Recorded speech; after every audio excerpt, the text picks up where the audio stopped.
Good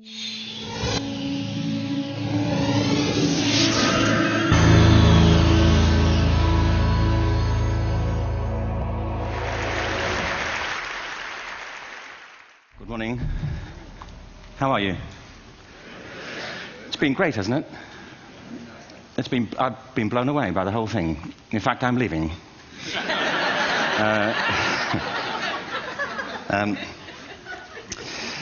There have been three themes, haven't there, running through the conference, which are relevant to what I want to talk about. One is the extraordinary evidence of human creativity in all of the presentations that we've had and in all the people here. Just the variety of it and the range of it. The second is that it's put us in a place where we have no idea what's going to happen in terms of the future. No idea how this may play out. I have an interest in education. Actually, what I find is everybody has an interest in education. Don't you? I find this very interesting. If you're at a dinner party and you say you work in education, actually, you're not often at dinner parties, frankly, if you work in education. You're not asked, you know, and you're never asked back, curiously. That's I think that strikes me. But if you are, and you say to somebody, they say, what do you do? And you say, you work in education, you can see the blood run from their face. They think, oh my God, you know, why me? It's my one night out all week. But if you ask people about their education, they pin you to the wall. Because it's one of those things that goes deep with people. Am I right? Like religion and money and other things. So I have a big interest in education, and I think we all do. We have a huge vested interest in it, partly because it's education that's meant to take us into this future that we can't grasp. If you think of it, children starting school this year will be retiring in 2065. Nobody has a clue, despite all the expertise that's been on parade for the past 4 days, what the world will look like in 5 years' time. And yet we're meant to be educating them for it. So the unpredictability, I think, is extraordinary. And the third part of this is that we've all agreed, nonetheless, on the really extraordinary capacities that children have, their capacities for innovation. I mean, Serena last night was a marvel, wasn't she? Just seeing what she could do. And she's exceptional, but I think she's not, so to speak, exceptional in the whole of childhood. What you have there is a person of extraordinary dedication who found a talent. And my contention is all kids have tremendous talents, and we squander them pretty ruthlessly. So I want to talk about education, and I want to talk about creativity. My contention is that creativity now is as important in education as literacy, and we should treat it with the same status. Thank you.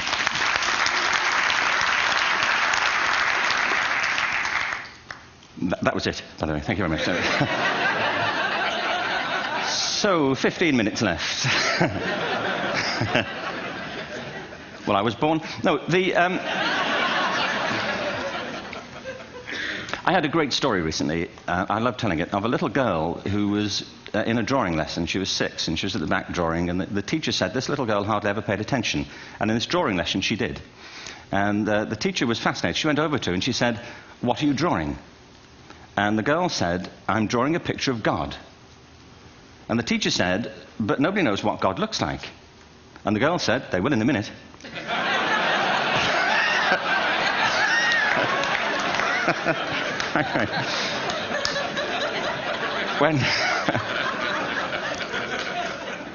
When my son was 4 in England, actually he was 4 everywhere, to be honest. I mean, if we're being strict about it, wherever he went, he was 4 that year. But he was in the Nativity play. Do you remember the story? No, it was big. It was a big story. Mel Gibson did the sequel. You may have seen it. I don't know. It was Nativity 2. But James got the part of Joseph, which we were thrilled about. We consider this to be one of the lead parts. We had the place crammed full of agents in T-shirts, you know. James Robinson is Joseph. He didn't have to speak, but do you know the bit where the 3 kings come in?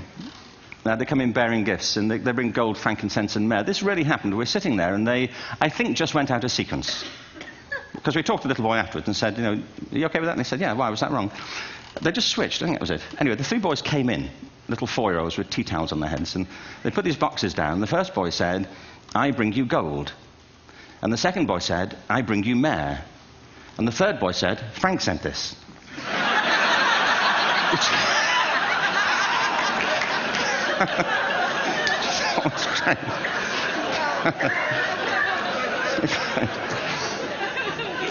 What these things have in common, you see, is that kids will take a chance. If they don't know, they'll have a go. Am I right? They're not frightened of being wrong. Now, I don't mean to say that being wrong is the same thing as being creative.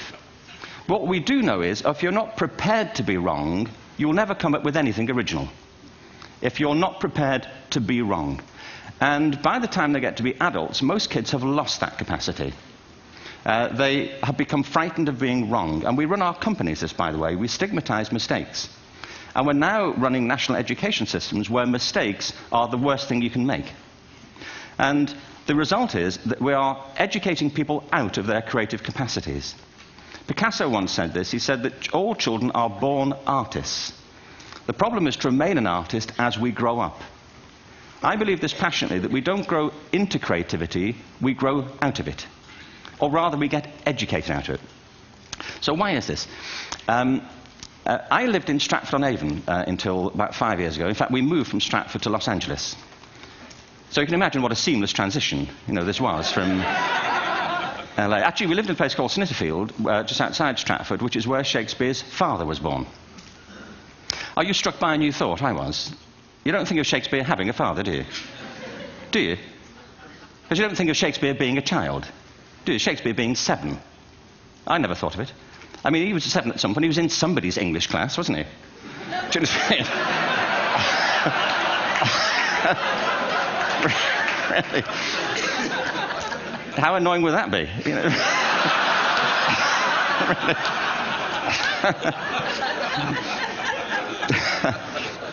Must try harder. Being sent to bed by his dad to Shakespeare. Go to bed now, to William Shakespeare, and put the pencil down, and stop speaking like that.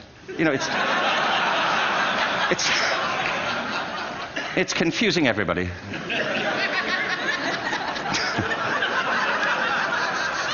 Anyway, we moved from Stratford to Los Angeles, and I just want to say a word about the transition. Actually, my son didn't want to come. I've got 2 kids. He's 21 now, and my daughter's 16. He didn't want to come to Los Angeles. He loved it, but he had a girlfriend in England. This was the love of his life, Sarah. He'd known her for a month. Mind you, they'd had their 4th anniversary, because it's a long time when you're 16. Anyway, he was really upset on the plane. He said, "I'll never find another girl like Sarah." And we were rather pleased about that, frankly, because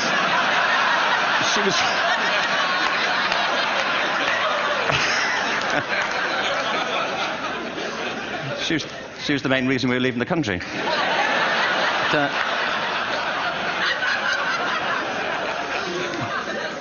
But something strikes you when you move to America and when you travel around the world. Every education system on Earth has the same hierarchy of subjects. Everyone, doesn't matter where you go. You think it would be otherwise, but it isn't. At the top are mathematics and languages, then the humanities, and at the bottom are the arts, everywhere on Earth. And in pretty much every system, too, there's a hierarchy within the arts. Art and music are normally given a higher status in schools than drama and dance. There isn't an education system on the planet that teaches dance every day to children the way we teach them mathematics. Why? Why not? I think this is rather important. I think maths is very important, but so is dance. Children dance all the time if they're allowed to. We all do. We all have bodies, don't we? Did I miss a meeting? I mean, I think... Truthfully, what happens is, as children grow up, we start to educate them progressively from the waist up. And then we focus on their heads, and slightly to one side. If you were to visit education as an alien and say, what's it for, public education, I think you'd have to conclude, if you look at the output, who really succeeds by this, who does everything they should, who gets all the brownie points, who are the winners. I think you'd have to conclude the whole purpose of public education throughout the world is to produce university professors.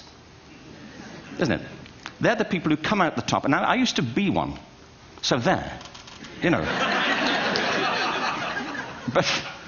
And I like university professors, but, you know, we shouldn't hold them up as the high watermark of all human achievement. They're just a form of life. You know, another form of life. But they're rather curious, and I say this out of affection for them. There's something curious about professors. In my experience, not all of them, but typically, they live in their heads. They live up there, and slightly to one side. They're disembodied, you know, in a kind of literal way. You know, they look upon their body as a form of transport for their heads. You know, it's...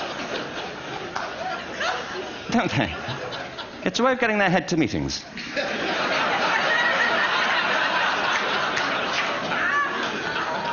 If you want real evidence of out-of-body experiences, by the way, get yourself along to a residential conference for senior academics and pop into the discotheque on the final night. And there you will see it. Grown men and women writhing uncontrollably off the beat. Waiting to end so they can go home and write a paper about it. Now, our education system is predicated on the idea of academic ability. And there's a reason. The whole system was invented around the world. There were no public systems of education really before the 19th century. They all came into being to meet the needs of industrialism. So the hierarchy is rooted on two ideas. Number one, that the most useful subjects for work are at the top. So you were probably steered benignly away from things at school when you were a kid, things you liked, on the grounds you would never get a job doing that. Is that right? Don't do music, you're not going to be a musician. Don't do art, you won't be an artist. Benign advice. Now, profoundly mistaken. The whole world is engulfed in a revolution. And the second is academic ability, which has really come to dominate our view of intelligence because the universities designed the system in their image. If you think of it, the whole system of public education around the world is a protracted process of university entrance. And the consequence is that many highly talented, brilliant, creative people think they're not, because the thing they were good at school wasn't valued or was actually stigmatized. And I think we can't afford to go on that way. In the next 30 years, according to UNESCO, more people worldwide will be graduating through education than since the beginning of history. More people. And it's the combination of all the things we've talked about, technology and its transformational effect on work, and demography and the huge explosion in population. Suddenly, degrees aren't worth anything. Isn't that true? When I was a student, if you had a degree, you had a job. If you didn't have a job, it's because you didn't want one. And I didn't want one, frankly. So, but now, kids with degrees are often heading home to carry on playing video games. Because you need an MA, where the previous job required a BA, and now you need a PhD for the other. It's a process of academic inflation, and it indicates the whole structure of education is shifting beneath our feet.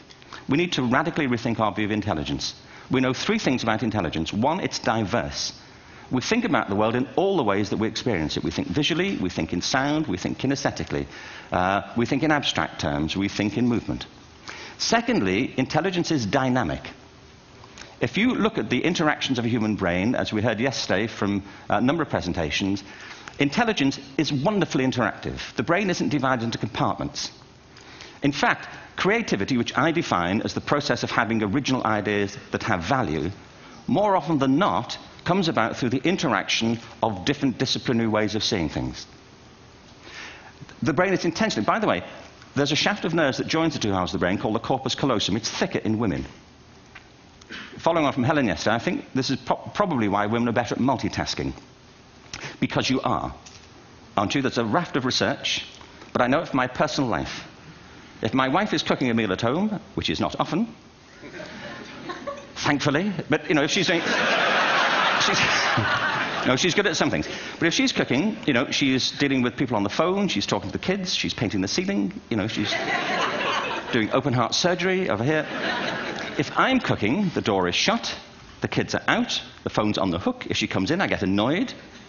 I say, Terry, please, I'm trying to fry an egg in here. You know,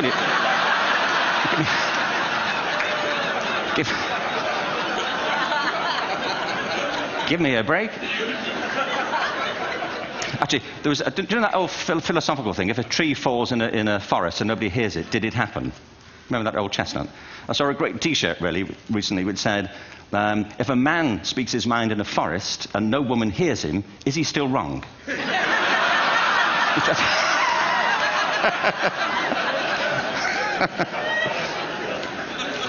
And the third thing about intelligence is it's distinct. I'm doing a new book at the moment called Epiphany, which is based on a series of interviews with people about how they discovered their talent. I'm fascinated by how people got to be there. It's really prompted by a conversation I had with a wonderful woman who most people have never heard of. She's called Gillian Lynn. Have you heard of her? Some have. She's a choreographer, and everybody knows her work. She did Cats and Phantom of the Opera. She's wonderful. I used to be on the board of the Royal Ballet in England, as you can see. And anyway, Gillian and I had lunch one day. I said, how'd you get to be a dancer? And she said it was interesting. When she was at school, she was really hopeless. And the school in the 30s wrote to her parents and said, we think Gillian has a learning disorder. She couldn't concentrate. She was fidgeting. I think now they'd say she had ADHD. Wouldn't you? But this was the 1930s, and ADHD hadn't been invented, at this point, so it wasn't an available condition. People weren't aware they could have that. Anyway, she went to see this specialist. So this oak-panelled room, and she was there with her mother, and she was led and sat on this chair at the end, and she sat on her hands for 20 minutes while this man talked to her mother about all the problems Gillian was having at school. And at the end of it, because she was disturbing people, her homework was always late and so on, little kid of 8, in the end, the doctor went and sat next to Gillian and said, Gillian, I've listened to all these things that your mother's told me. I need to speak to her privately. So he said, wait here, we'll be back. We won't be very long. And they went and left her. But as they went out the room, he turned on the radio that was sitting on his desk. And when they got out the room, he said to her mother, just stand and watch her. And the minute they left the room, she said she was on her feet, moving to the music. And they watched for a few minutes, and he turned to her mother, and he said, Mrs. Lynn, Gillian isn't sick. She's a dancer. Take her to a dance school. I said, what happened? He said, she did. I can't tell you how wonderful it was. We walked in this room, and it was full of people like me. People who couldn't sit still. People who had to move to think. Who had to move to think. They did ballet, they did tap, they did jazz, they did modern, they did contemporary. She was eventually auditioned for the Royal Ballet School. She became a soloist. She had a wonderful career at the Royal Ballet.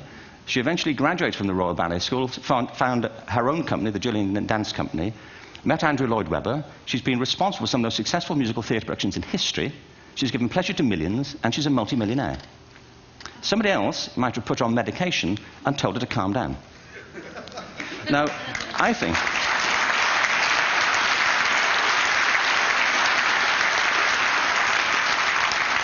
What I think it comes to is this. Al Gore spoke the other night about ecology and the revolution that was triggered by Rachel Carson. I believe our only hope for the future is to adopt a new conception of human ecology, one in which we start to reconstitute our conception of the richness of human capacity. Our education system has mined our minds in the way that we've strip-mined the earth for a particular commodity, and for the future it won't serve us. We have to rethink the fundamental principles on which we're educating our children. There was a wonderful quote by Jonas Salk, who said, if all the insects were to disappear from the earth, within 50 years, all life on earth would end. If all human beings disappeared from the earth, within 50 years, all forms of life would flourish. And he's right. What TED celebrates is the gift of the human imagination. We have to be careful now that we use this gift wisely and that we avert some of the scenarios that we've talked about. And the only way we'll do it is by seeing our creative capacities for the richness they are and seeing our children for the hope that they are. And our task is to educate their whole being so they can face this future. By the way, we may not see this future, but they will. And our job is to help them make something of it. Thank you very much. Bravo. Sehr